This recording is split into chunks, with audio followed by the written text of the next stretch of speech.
असं मला वाटतंय. म्हणजे चिन्मयजी, ज्ञान मिळवण्यासाठी आता कुठला अडथळा राहिलेलाच नाही आहे या संपूर्ण इंटरनेटमुळे आणि या सगळ्या प्रगतीमुळे, असं आपल्याला म्हणता येईल. तुम्ही हं. मगाशी बोलता बोलता उल्लेख केला तो म्हणजे भारताच्या UPI प्रणालीचा. या प्रणालीला जगभरात मिळालेला प्रतिसाद ही मोठी क्रांती मानली जाते.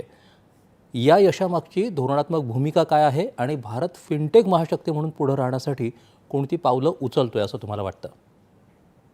फारच चांगला प्रश्न आहे आणि नेहमी आपण जेव्हा भारताचा आय-टी मधला सहभाग म्हणतो, तेव्हा बऱ्याचदा असं म्हटलं जातं, की मूलभूत संशोधन भारतामध्ये होत नाही.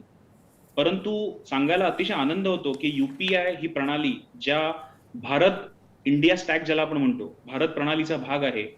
ज्याला आपण डिजिटल पब्लिक गुड असं म्हणतो, डिजिटल सार्वजनिक पायाभूत सुविधा, त्याचा यू हा भाग असल्यामुळे भारत सरकारने ह्याच्यामध्ये गुंतवणूक करून सर्व बँका, सर्व नियामक संस्था यांना एकत्र आणून ही जगातली अशी सर्वप्रथम पहिली प्रणाली आहे, जी क्रॉस बँक चालते at a very cheap cost.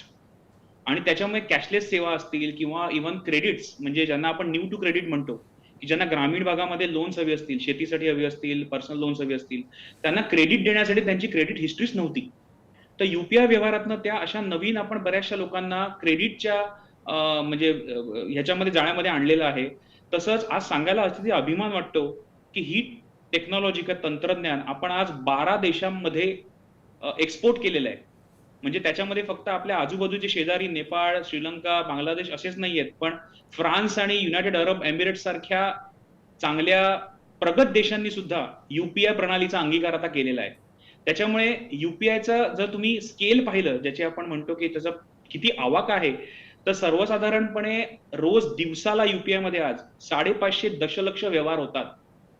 आणि देशातलं जवळ-जवळ 90% किरकोळ जे पेमेंट म्हणतो म्हणजे रिटेल पेमेंट्स, त्याच यू-पी-आयने होत आहेत. ही आपल्या भारताची एक मोठी झेप आहे या क्षेत्रामधली.